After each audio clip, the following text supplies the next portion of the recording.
Hey everyone, welcome back to Taproom Live.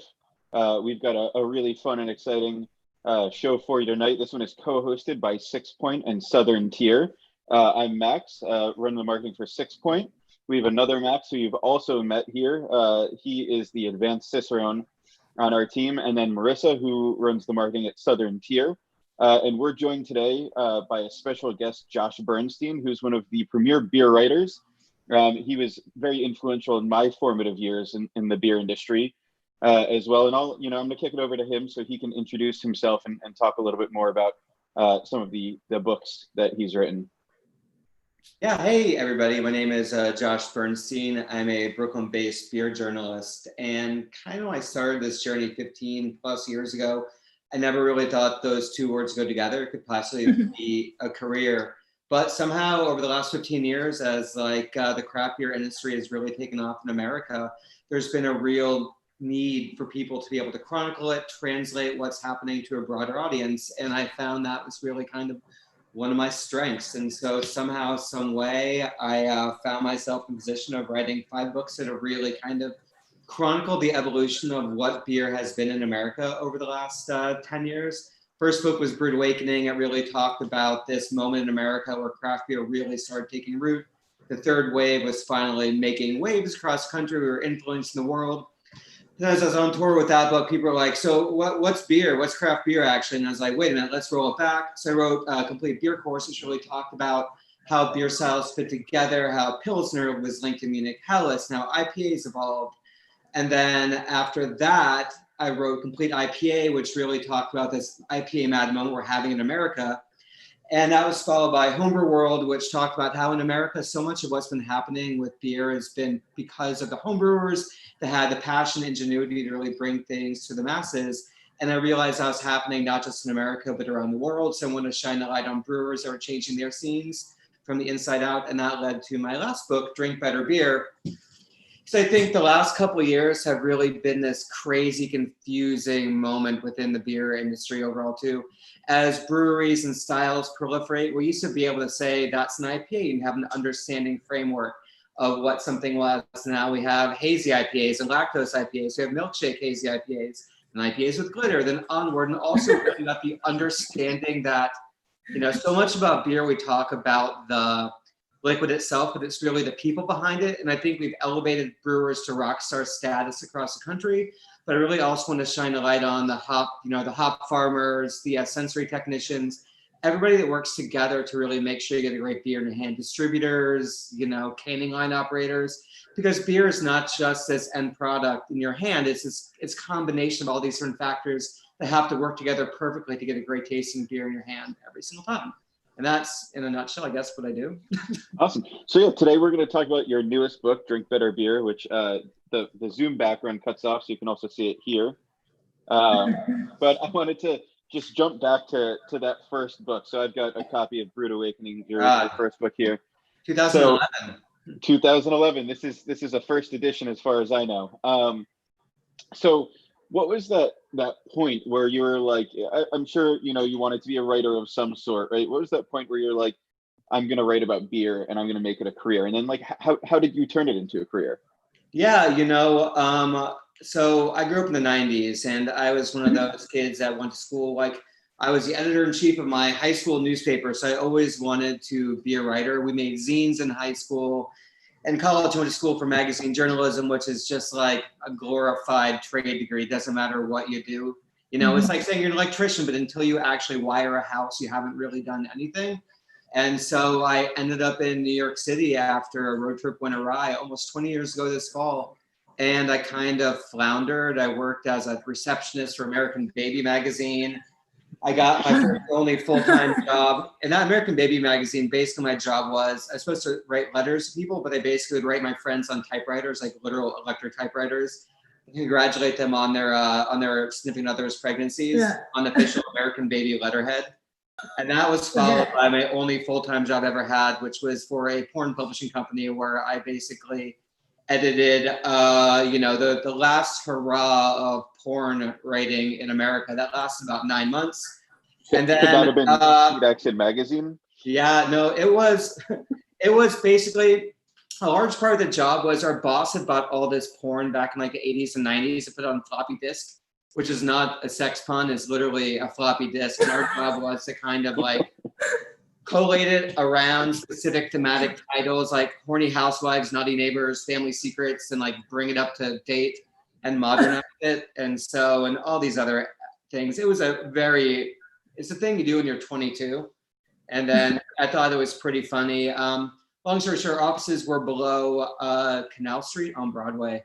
And then 9/11 hit and we couldn't go to work that day, couldn't go to work for another 2 weeks. Got back to work, our boss was like, oh, that was a terrible tragedy. We'll take it out of your vacation time. And I was like, fuck this. So essentially I went to my office one day and then everything was wiped off my computer. And I was like, holy shit, I'm gonna get fired from a porn job. I'm like, I can't go down like that. And so I walked to my boss's office and I was like, I quit. And she's like, what? And it's that moment where somebody's gonna fire you, but it's like, I can't fire you if you quit.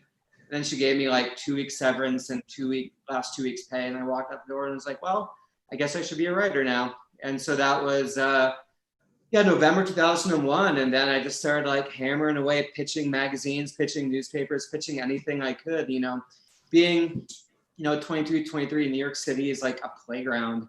You can go out till 4 a.m. There's open bars everywhere. There's happy hours, It's still the era of like $2, $3 happy hours, like double gin and tonics. You go to Mary Ann's, a bar in the East Village, you get a margarita and endless chips for $3.50, and that was like dinner. So then I started writing about all these adventures for places like New York Press, which was an alternative weekly, Time Out New York, City Search, all these things that don't exist anymore. I got jobs for New York Post, New York Daily News, Doll Magazine, Teddy Bear Magazine. Anywhere I could kind of find a story, I would try to do it. That's what freelance journalists do. But you can't make a living being such a hopscotching writer, finding something, because you're not really a specialist in anything. If you can write about teddy bears and dolls, it means you're a pretty okay writer and you understand what the story is. But nobody's going to be like, Josh Bernstein, I need you to like investigate dolls, the latest trends. If I've only done 1 or 2 stories. And so I started focusing a bit more on food and drink, going out, doing that stuff. I got a column for New York Press called Gut Instinct and My So-Called Strife, where I basically just went around New York City and got drunk and ate a bunch of food and wrote about it every week for 7 years. And then Sounds excellent. Yeah, not the worst thing. But I also worked for Time Out New York and we had these things called budgets. So now I was reviewing bars to give you you can get up to 4 drinks. So I'm like, well, should I drink some Bud Light or start drinking some better cocktails and beer? And so I think one of the great things about New York City is that bodegas exist and you can buy 1 beer at a time. So I was already buying really great beer for like $1.75 a bottle and hanging on my rooftop in Astoria, looking at the city and drinking like Bigfoot barley wine and Victory Prima and all those things like that. That's a good one. Not the worst. And so I started writing about the beers themselves. And then I found, this was probably around 03, 04, 05, you really started seeing beer take off in a much bigger way. It started gathering steam in America. And then I got lucky. I had my ad up on a place called Media Bistro, which is like a clearinghouse for writers, an ad up on there for 1 month. And so during the 1 month during that ad, I got a job offer from Imbibe Magazine, a drinks magazine out of Oregon that was just starting up. On their second issue, I wrote a story for them, and I've been working for them probably for 14 years now, chronicling. Oh yeah, so you still currently write for them, right? Yeah, I'm the contributing editor in charge about beer coverage for them too, and I kind of do that every issue. So yeah, and that kind of led to more beer writing. I got a gig with Gourmet Magazine when they went online, writing about beer for them. And then anywhere I could, I started finding these opportunities to write about beer. And then I got a job with, this is going to be the most New York story, but my editor at the publishing house, basically, he picked up a copy, I think, on the subway of New York Press, and then read it. And he was like, oh, this guy writes about beer. And I should get him to write a book on beer. And that was like the thinking at the time. It's like, beer's cool. Let's write about beer. He reached out to me. He's like, you should really do a book on stouts. And I was like, all right, stouts, cool. I'll do a book, pay me money. I'll have a book. That'll be rad. And then we started thinking about it. And that was really dumb. It was 200 pages on stout. I know. At that moment, who wanted me to, I think there's a thinking people like Guinness. I think people like Guinness a lot. We should write a book about beers like Guinness and they'll sell. It'll be gifty. So I turned that idea into Brewed Awakening, which was really that. And then it was kind of like up and running from there. And that was 11. And then 13, complete beer course, 16, complete IPA, 18, homebrew world, 2020, drink better beer. So it's been like a decade of really writing. I think it's from the more transformative periods in American beer. So it took me, yeah. We got to toast to that. We should open our first beer and start drinking. Second beer? All this beer talk. Second beer. And we encourage anyone watching to crack open a beer. And not just crack one open, but let us know in the chat what you guys are drinking at home too. Yeah. While we're pouring this, so I have a follow-on question there. So craft beer is becoming much more mainstream, if not is already mainstream. Yeah. And with that, there's a lot of people who want to work in the industry, and a lot who probably want to follow in your footsteps. So what kind of advice would you have for someone who is a writer and wants to focus on beer now? Yeah, the liquid's the dumbest part of the story. Yeah, I think, I've realized like nobody wants to read a beer review really. It's like beer reviews, people, for some reason, beer reviews never really echo out in a broad way. And I think the easiest and the simplest thing to think to write about is the liquid itself.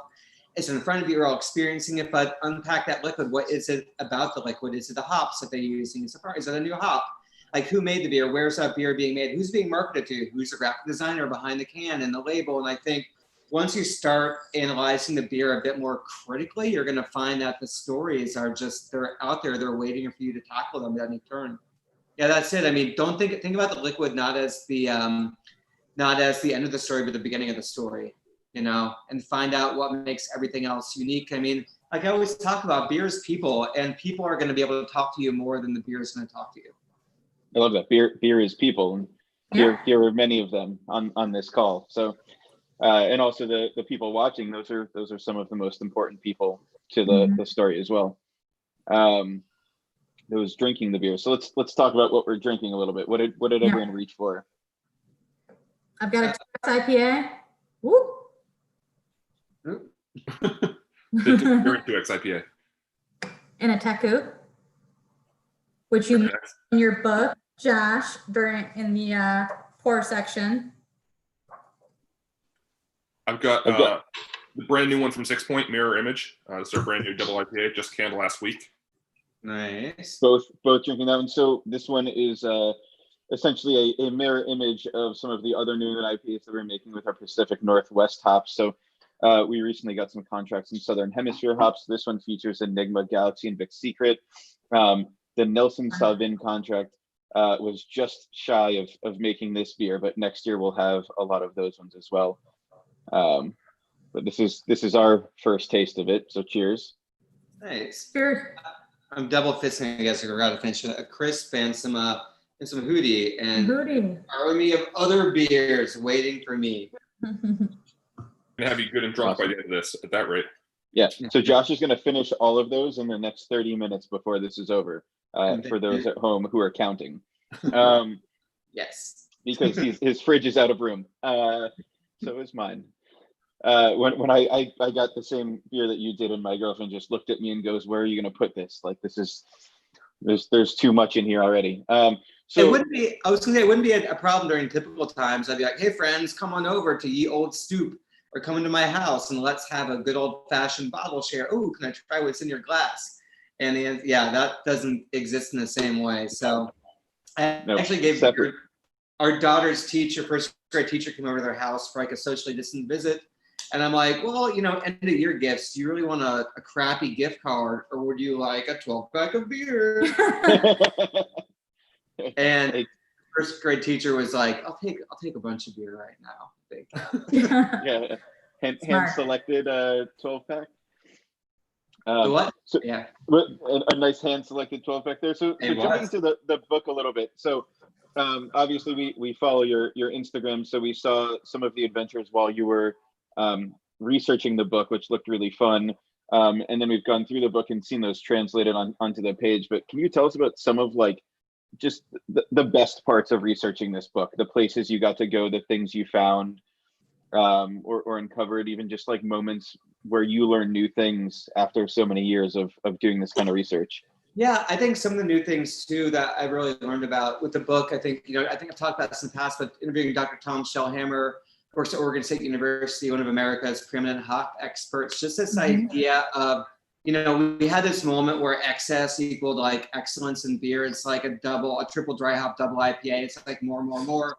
And it became this moment in the same sense that, you know, a decade ago, it's like, how bitter is your beer? Let's make it even more bitter. And like more bitter equaled more better. And the same thing is happening with hops. And so I think we never really stopped to ask ourselves, like, why is there a point of enough? And so I think what we realize is you've had too many hops with beers, you're adding extra sugars, you can restart fermentation, you can create like off flavors, you can create like diacetyl, like butterscotch popcorn, all these things too. And so you're creating all these problems in this pursuit of like this magical goal of more. And then it's just like, and it's completely wasteful altogether. So just learning that, and I was like, oh, we don't like, maybe a triple dry hop beer is not the best thing in the world. It doesn't have, maybe seeking out more is not better. And I think on top of that too, I think with the idea of like biotransformations was really rad. And that's still such dark magic that people don't really understand. That's the idea that certain yeast strains interact with certain hops. And so the hop, let's say, you know, Galaxy's like Melanie Pop, you've got that, but you interact with a certain yeast strain, all of a sudden you wait like a few weeks and it creates a different flavor altogether. And it's like almost magical when you can't say that. And which really takes this idea that we did such a great job of telling people to drink beer on day one that we never stopped to say that beer 30 could be even better. And so we created this rush of people looking and flipping over cans to drink beer as quickly as possible, not realizing with a lot of these new breed beers that, you know, given some time, they can be like, they can kind of come into their own a little bit more too. And then, I don't know, it's crazy. It's like, I've had beers canned on day one that just tastes like grass burn, I guess is right the best way to put it. Really it's like, harsh. Yeah, grass clipping alcohol burn. And I've been to parties, people are like, this is the best beer ever. And it's like this like intensity of flavor overwhelmed them. And it's great. I'm not going to tell you you're an idiot, but I just think it's like, you give that beer 2 to 4 weeks and it's like, it becomes something different altogether. So I think I think the thing is we've been going so fast in beer, we never stop to ask ourselves why we've been pursuing the next so much that we never think about if we're asking ourselves the thing we're doing right now is the right thing. And I think it really is about just like taking a short pause altogether. And it's just, you know, it's not like everybody's going to write a dissertation on every beer, but taking a few seconds to like analyze a beer, smell it, taste it, not just rushing to the next and making a snap judgment just for the sole goal of acquisition. I mean, we're such an acquisitive society, gaining objects, and, you know, with the rise of like the gamification of craft beer, that digital check-ins became a sort of like currency of getting more and proving yourself, that if you drank X amount of beers, you could prove yourself as worthy to some club, the craft beer club. That's like the, you know, it's like the bingo card, like Pliny the Elder, like Cigar City, Imperial Stout, it's like, you know, and all of a sudden collecting experiences. Yeah. And I think we forgot that sometimes in some ways we forgot that beer is really about the people. And I think those are some of the things like talking to educators along the way. It's like breaking that the sense is beer is a patient process to get into our hands, and we kind of rush through this final step of consuming it, oftentimes looking on to the next.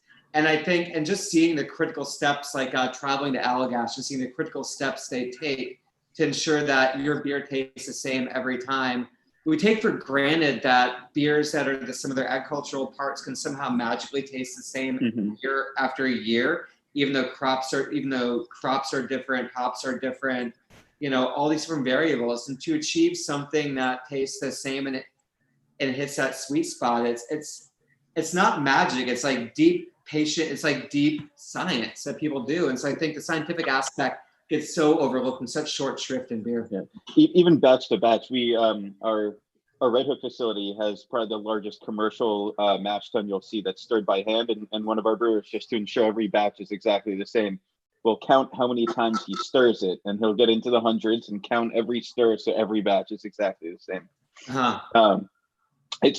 It's interesting what you bring up about some beers that aren't quite ready for drinking on day one with the rush to drink fresh beer. So I think we've got an anecdote about that as well. So we and Max, I believe you're involved with this, so correct me if I misstate any of it, but we ran some research on some of our New England IPAs with a lab, and analyzed all of the chemical compounds over time under different levels of stress and stuff like that. And we actually, you know, the chart after 2 weeks just looks like that. My arm appeared out of nowhere because of the background. Yep. And once you start looking at what those chemicals are, you've got chemicals like myrcene and stuff like that, which are also falling off that cliff. And myrcene is one of those things that causes the harshness. And when that goes away after 2 weeks, it opens up these like beautiful tropical and flavors and stuff like that in some of these beers. That's that hard science that a lot of people overlook in their hunt for freshness. Yeah, I was that section of the book. I was really pleased to see that you used the term like the arc of flavor. I think it was some arc of maturation. Yeah, and you know, that's a concept that we like to talk about a lot. How a beer might not be at its prime, you know, and usually is not at its prime like the day it gets canned. And some beers taste better a month after they get canned. I know. Yeah.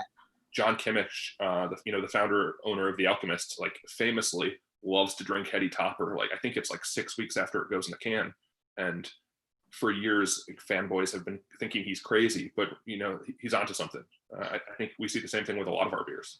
Yeah, I think we think there's a cliff that, you know, once a beer reaches this point, it's like, oh, I'm sorry, I'm bad now. It's like gonna go fall off here with the other IPA lemmings over there in the bottom. But it's not true. And I think, but which brings in the thing that it's hard to discuss because you got a born on date, Best By date, all these other things all together. And it's really hard to say, would it be better if like drink on or best on, the best until, but it's like all this language, it's really hard to do. And I think the message of day one drinking and drink fresh was so intense that it didn't leave a lot of space for gray area. That, you know, and talking about this maturation and things like that too. Or that, God, if you're at a store and there's like 6-month-old like closeout Sierra Nevada Summerfest Pilsner, something like that, it's like buy the case because it's going to be amazing still. It's like Sierra Nevada stuff, and like they're not going to fall off the cliff like other things, or the arc of maturation's not going to be at the bottom. Yeah, absolutely. When you were writing the book, so you have incredible breadth of interviews with different brewers here, and you keep talking about the people that you met along the way. So how did you determine which brewers to reach out to, and really how, like, there's probably thousands of breweries that exist that you're not even aware of. Like, what was the research process like to figure out who you should really be like digging deep on in certain regions?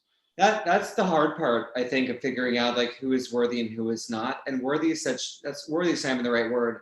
Who's got a compelling story to tell, I think, about this as well, too. And every brewery has a story. I mean, every brewery's got a story about how they came into being, what happened out there, too. I just tried to think about over the last, 10, 15 years, interviewed a ton of people. So, I went back and drew on kind of like, who do I know that does a ton of stuff in this specific field? I'm like, I know Allagash has a pretty great quality control lab. And I was like, I should reach out to them, see if it'd be open for me going there. It's like Firestone Walker's done deep research into sort of like the world of wild and sour ales. And, and they've been doing stuff. You look at their labels on there, it said that like the titratable acidity right on the label, which, is like too much for most people, but it's like, if they care that much, it's like, maybe we should talk about why it's so important for them to discuss on there as well too. Or, up in the Northeast, like few people are as passionate about Pilsner's lagers as Dan Suarez. So it's like, okay, if we're talking about that in there too. And, you want to include old voices and new voices, but you also don't just want to dig deep into the war chest and be like, all right, time to trot out everybody that's been in the industry the last 40 years. And that's not, like I was trying to tell people, a book is not a yearbook where everybody's included. It has to be a conscious decision to sort of create stuff. And, I also want to make it a really big point to showcase sort of the breadth and diversity and scope of the industry, that I think that's, it's a point that we really took in the book to showcase that it's not just the cliches, no offense, Max. No, I get it. Bearded guys doing stuff. And that was a really big important thing to me.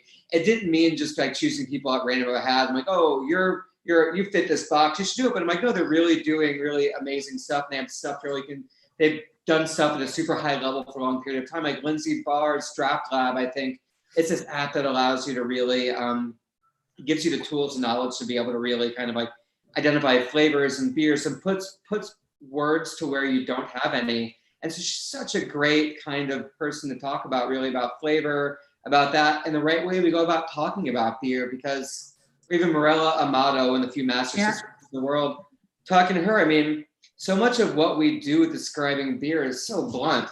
It's like we describe something as, I think we talk about in the book, describe something as orange, but what is orange? Orange is both a color and a fruit and a flavor. So if your beer tastes orangey, that doesn't mean anything. Like, it doesn't mean anything whatsoever. Citrusy, what type of citrus? Is it pomelo? Is it like ripe tangerines? Is it grapefruit? I mean, it's just, we have so many words in the English language, but we tend to rely upon the same kind of handful for beer. And I mean, citrusy, juicy, hazy, tropical. I mean, you get a broad stroke understanding, but they don't really tell you anything. I mean, what type of tropical stuff, what type of tropical fruit? I mean, and so I think it's really about trusting your own language and trusting yourself to assign words to flavors and aromas too. Or even, I think for me, it's more evocative of like what the beer puts you in a mindset for. Like, Chris, it's like, Chris would be something like, this is the beer I want to drink when I'm outside gardening in the backyard, or the first beer of the day or the last beer of the day, but not the beers I drink in the middle. It's like, that type of stuff. And that sets like a better understanding of where that beer is. It's like the refreshment, the beer you drink when you're gardening, you understand where that beer fits into your life. And you don't just drink beer for the alcohol to fit into your belly. You drink it because it fits in your life in a certain way too. We all have conscious decisions when we drink a double IPA, when we drink Goza, when we flex and drink a table beer or Pilsner. I mean, the beer choices we make say something about the mood that we're in and the situation that we're in as well too. Or do you have to drive home tonight? Can you have that double IPA? It's all of these things all together are things we don't really talk about as much. And I think, well, one more thing is just, I think we don't talk about really, what alcohol, we're so divorced from the sensation of what alcohol and beer gives you. It's the pleasure aspect of it that I think in America, we're so puritanic. We don't talk about like the pleasure of like, 2 beers after a hard day of work. I mean, you know what I mean? It's like 2 beers after a hard day of work. It's like the sense of, it's like, I think somebody before said, I could have that feeling all the time. It'd be amazing. We don't talk about really the pleasure of why it's for the flavor, but the pleasure. And so for the mind, body, belly, not always belly, but mind, body benefits. This is great. I love this. This is the deepest and most thought-provoking episode of Taproom Live we've had yet. I love how you think about beer in this way. I mean, this is, we've obviously gotten into it as a living because people like you have challenged us to think about it in that way and made you feel more than just the flavor in your glass. When you talk about the tasting component of it, so I want to kick it over to Max really quick, because he pushes us on this a lot, and he's got some pretty good advice for anyone who's watching or listening on how to explore the flavors of what you're drinking at a deeper level than just that surface vernacular. Yeah, I love what you were just saying, and I knew I was going to enjoy this book the first time I opened it, when like the inside cover of the book is the beer flavor map from the Draft Lab. I actually have that poster framed on the wall in my office, my home office, where I do a ton of reading and writing and research about beer. And what you were just talking about is sort of one of the concepts that I really try and push on people when we're doing some sort of educational tasting. And, like what you were talking about with Morella, if you just say something tastes orange, or if you just say something tastes citrusy, that's not a very connotative description. It doesn't do much for the person you're talking to. And I usually even like to start higher than that. You see beers described as fruity or as earthy. Fruity means nothing. What kind of fruit are you talking about? Are we talking about a citrus fruit or a palm fruit? And then go a level deeper and pick a citrus fruit, and then go deeper still and talk about, which part of that citrus fruit is it underripe? Is it overripe? If you say to someone that this beer smells like an underripe tangerine rind, I find that's much more compelling and so much better for the consumer or for the end person than just saying a beer smells fruity. Like, that doesn't inspire anyone to want to drink something. Makes you want to rethink sensory class too, because all the sensory we do is about off flavor tasting, and it's tasting what's wrong in beer versus tasting things like toffee or dissecting the fruit and tasting the rind or smelling the rind separately from all the different components, as a way to understand what those specifics are and what you're looking for. Mm-hmm. When we can all be in a room together again, we should do that. Yeah, we've talked about that with our sensory panels at Sixpoint, and at times we have brought in like small samples of, this is a food flavor we're going for in this beer, or this is a food flavor that corresponds really well with this chemical compound. Maybe no one has had this special cookie from Belgium, so let's all try them together. But I think you're right. Like, there's definitely something cool about sitting down and doing sensory as a buffet lunch rather than as 10 control cup or 10 cups in front of you plus a control. So yeah, and Mac, I think Max Evans, I think one of the things we're talking about too, you're bringing that up, is just sort of like, we all look for what's wrong in beer, not what's right. Oftentimes, flavor, something like that. It's like, I think it's like a negative thing. It's like when I was in the book, I talked about going to Allagash and they gave me 3 samples, and I was like, what's wrong? How are they different? What's wrong? And like, I didn't think like how they were right together, and kept on trying to find what was wrong. And we don't. I think it's like anything else in life too. It's like you don't celebrate what's right about it. Like this beer, like this one part, but the other things are really great about it. So it's like celebrating what's right in the beer, not just what's wrong. And I think it's knee jerk to be like, oh, that's terrible. But it's like, why is it terrible? Like, what's wrong? What's right? What did they succeed on? And so I think it's just another flipping of the mindset about, and that's hard to do. I mean, it's a hard time in life, and it's easy to get negative and down on everything. But I think it's just about changing the way that you think about stuff. Absolutely. I just opened my Southern Tier 2X IPA, by the way, which I have to hold in front of my body so it doesn't disappear here in Canac.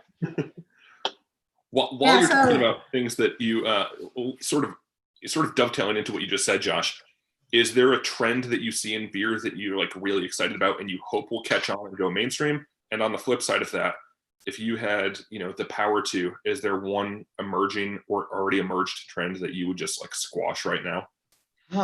What's happening? I think the trend I'm excited about is more intentionality towards service. That hospitality has been there's been a premiumization of beer itself and a premiumization of the service aspect of it and hospitality. And I'm doing a story about this right now too, but I think what's happening right now we're in a world in the absence of line culture, the absence of people being able to do stuff. There's been a democratizing effect of everybody being able to have access to like Trillium delivered to your door in Massachusetts. Like, other half will knock on your door in New York City and give you a case of beer. And so now that there's this great access, so hospitality is coming to you.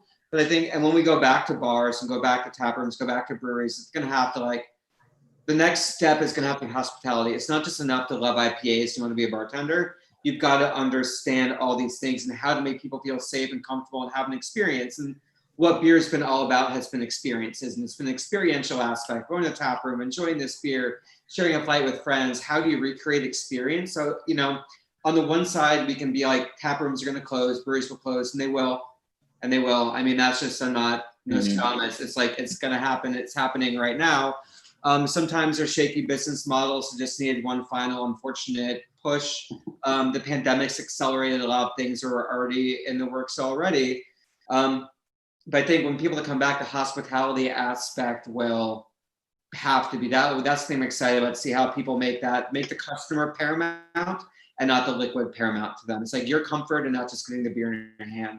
I think the way I put in the article I'm writing, it's like not just putting beer before people, but putting people before beer, which I felt pretty proud of when I wrote that earlier. Yeah, you have a section here. Way to go, Bernstein.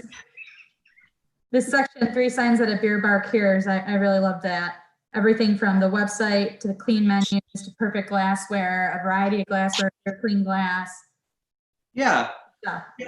All that stuff. We used to be so accepting of, as long as you got the liquid in your hand, it was okay. But just having great beer is pretty much the lowest bar right now. I mean, the lowest bar at the bar is like having good beer on that too. So I want to see the hospitality. I think I'm excited to see how people really push that forward as well too. And, as far as styles fading out, I love to say things are going to crash out or like wave my wand and make things die. But the market kills things so quickly nowadays too, that I don't have to say anything to make it go away. All you have to do is wait 6 months.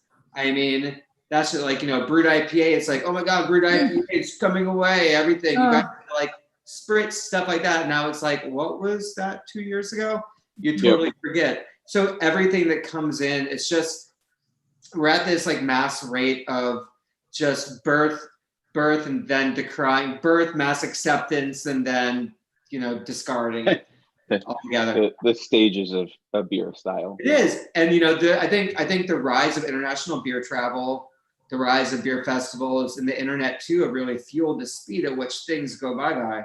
So I think that too, there are styles that I don't get behind as much. I have no sweet tooth whatsoever. So for me, pastry stouts and lactose IPAs are just not things tickle my fancy. But you know what? Our taste buds are in a perpetual state of evolution. And, the shit I ate when I was like 7 years old is not what I eat today. Garden grown broccoli.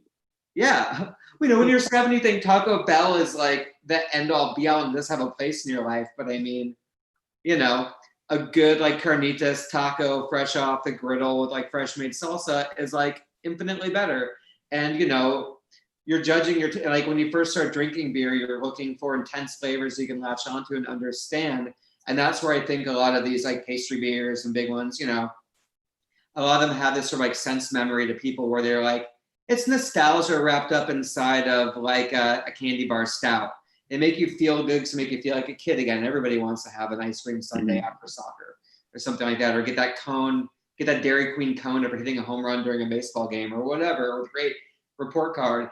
And I think a lot of the beers that are happening now, they feel good to you because they put you in a happy place that you kind of need.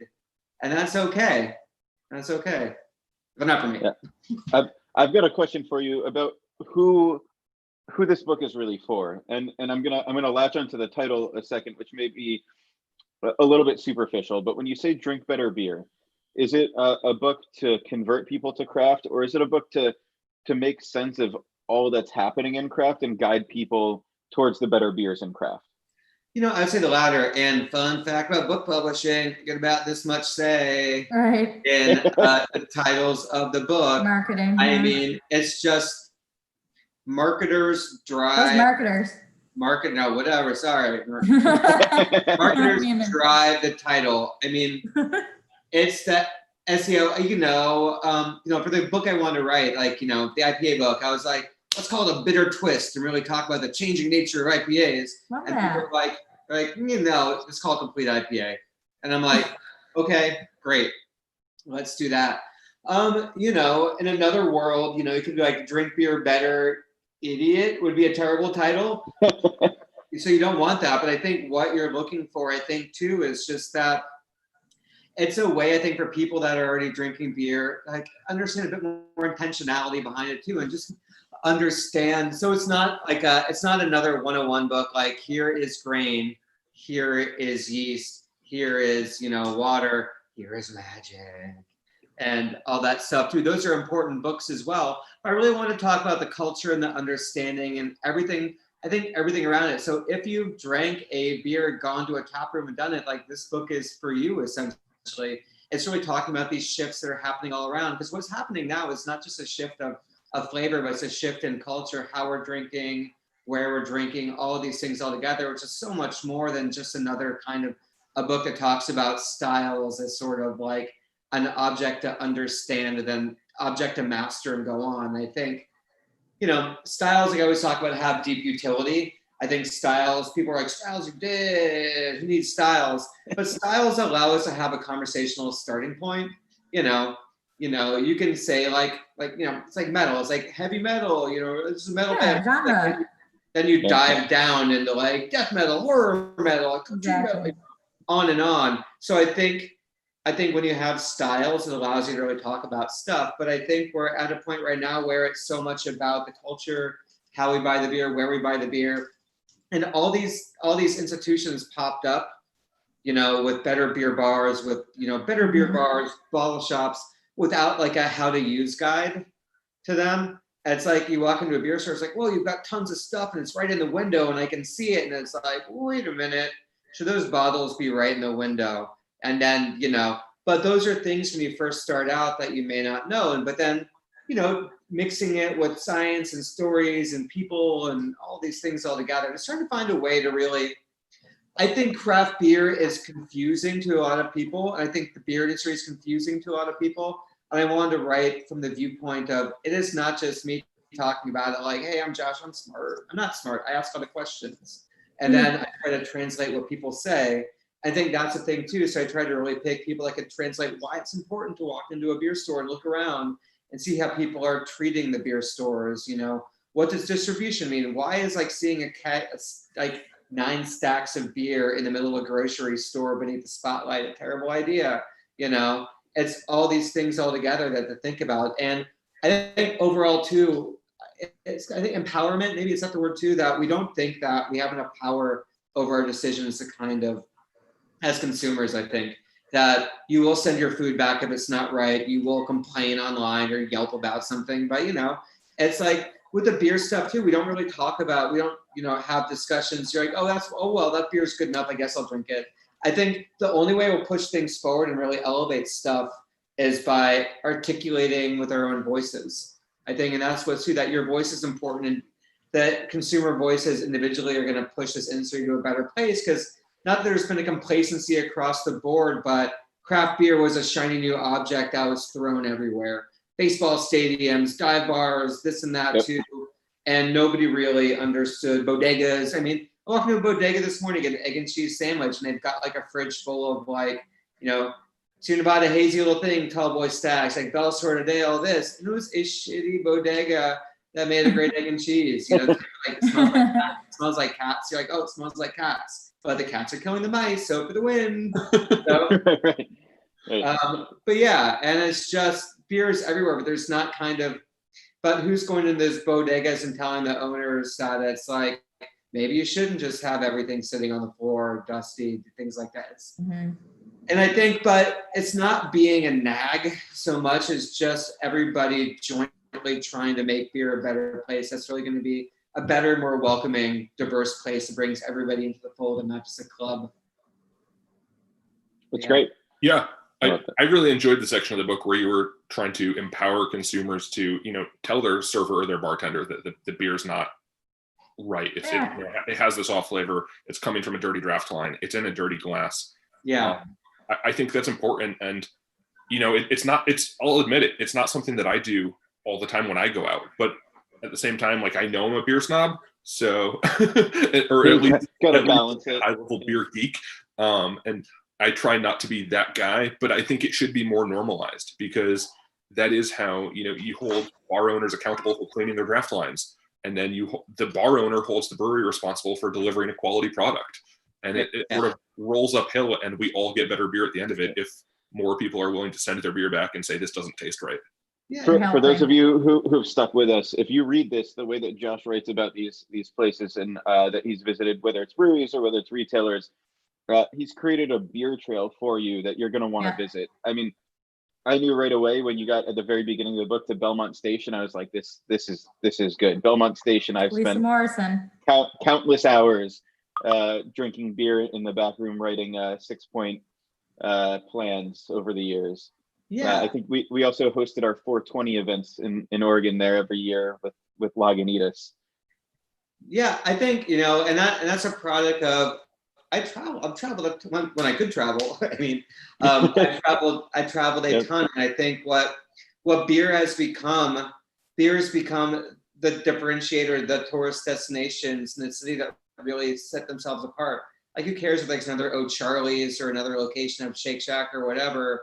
It's like, it's the breweries, the tap rooms. Those are the things that I think really set cities apart and give them a distinct flavor. And the lack of absence in the chainification of America, breweries have definitely become something that's distinct and unique. And that's where I think we're at this inflection point right now with COVID, with everything happening around the country, that you've got to support what you want to see around. If you want to see your local breweries around, you want to see people that you want to have, like, buy the brands you believe in, buy the people that you want to see. And I think I'm seeing it's funny to say, like, pocketbook activism it seems very like the smallest thing you can do, but you know, it's our society. Sometimes the most important thing you can do is vote with your wallet, vote with your purse, vote with your credit cards, and support the people you want to see, because there's no guarantee that there's no guarantee that things will be here tomorrow unless you support them. I guess I'll say there's not a lot of guarantees in the world that our favorite things will be here tomorrow right now.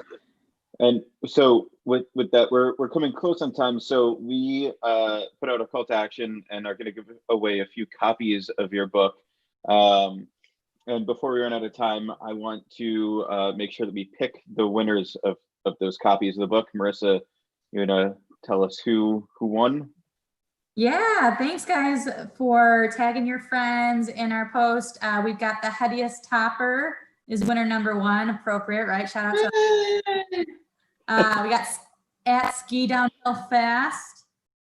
These are good names. We got Insert Creativity here 29, and we got Explorer Danny. So we'll connect with you guys and we'll get you a book. And then you know, this broadcast lives on. It's not just live, but you could watch it later. You could share it with your friends. You can comment at any time. So we'll look out at the comments for the next couple of weeks, and we'll connect with Josh, and we'll get somebody who interacts with this post will get you a signed book. How do you feel about that, Josh? I think we can 2 thumbs up. And I've got stickers. Oh, nice. Oh, man. And do you still have any of the fingers, the pointers? I don't have, I've only got a couple. I've got giant foam fingers, which if you give me 13 seconds, hold on. I ran into Josh at CBC in Nashville, and there was a lot of foam fingers there. All right, so I'm cracking this for the first time ever. This is an unboxing. Yeah, we have giant foam fingers. There we There go. you go. Good beer. You know That's what? a big one. Can fit 100 foam fingers into your bathroom. Not recommended. We also got awesome stickers, say drink better beer, and a little pin, Nice. which were set up for far more events this spring that somehow didn't happen. Well, here we are. So they're That's some all solid swag, Josh. I'm not gonna lie. Yeah, I mean, you gotta have good swag. I mean, nobody who wants another coaster or another thing like that too? It's like good pins, good stickers, things like that. I mean, go a really long way on there too. I know. I've also collected buttons for years and stickers and things like that. Yeah. So I don't know. Gosh, I've got a vivid memory of you outside of whatever the Kid Rock bar was at CBC in Nashville with 2 foam fingers on. That was a good one. Oh my God, yeah. FGL house. Santa's Pub and sang karaoke. Yeah. Yeah, that was a great time. That was a fun It was a one. good year. Marissa, so when you taste that beer, I just want to let you know, one Untapped user told us it tasted like toothpaste. I disagreed with him, but you know. You told me on the internet they were wrong? Oh, I didn't tell them. Now I am, I guess, because this is on the internet. So Josh, one parting question for you. We want a recommendation of a book that is not beer related that you would recommend, and also one that is beer related but you didn't write that you'd recommend. Oh God, you know, I've written. Sorry to put you on the spot. Put you on the here. spot. I've written more books in the last year than I've read with a kid. I also, you know, going back to my favorite authors that really resonated with me, Richard Brautigan, who was this famous author from like the 60s and early 70s, who wrote these sort of like lyrical, romantic, beautiful books, like a little bit sci-fi, really fun. It's like very much a product of the 60s and 70s, but his writing still resonates, and the way he does it today is still great.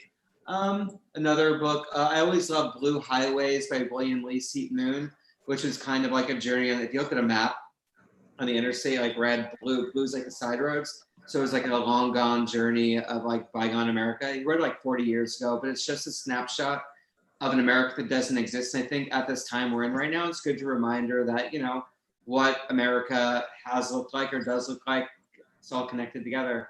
And other beer books that you know what's funny? I'm going to be honest with you. I try not to read other beer books. So I feel like I don't want to plagiarize them. Fair. Makes sense. That's fair. That makes sense. But I think the one I did for historical knowledge, like Amber Golden Black by Martin Cornell, which is a good history of British brewing and really talks about how a lot of things came together. I think Pete Brown's book. I don't have the name of it up on that, but the one about like following the journey of the IPA. Just kind of like a rollicking travelogue wrapped around beer. Max, have you Very read those? cool. I have not read either of those, so I'll Great, add them. there you go.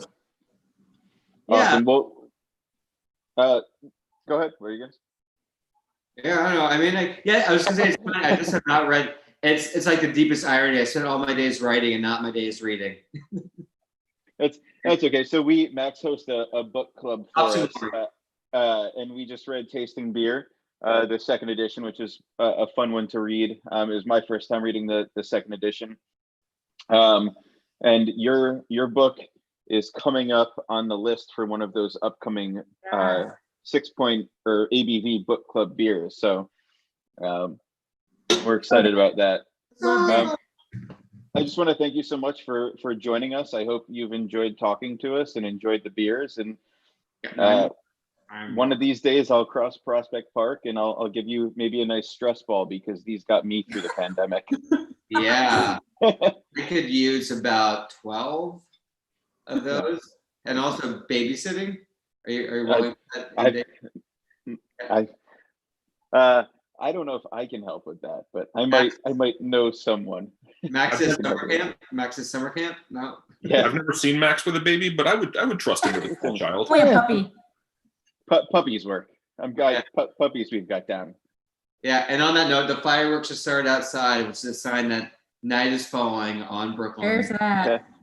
No one can see that firework. It's still very sunny out, but yeah, this was a ton of fun. Thank you for joining us, Josh. No, thank you guys so much. I had a really great time chatting with you and drinking beers. I'm going to drink a few more because why not? While staring out outside. Exactly.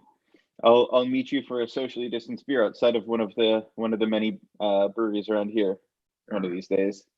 Jason. All right, thanks everybody, and thanks for reading, and thanks for drinking, and hope to see anybody sometime soon. And thank Thanks, you guys Josh. who tuned in at home too. Happy to have you guys join us, and thank you for the comments and the questions. And yeah, we'll do it all again soon. Cheers. All right, cheers.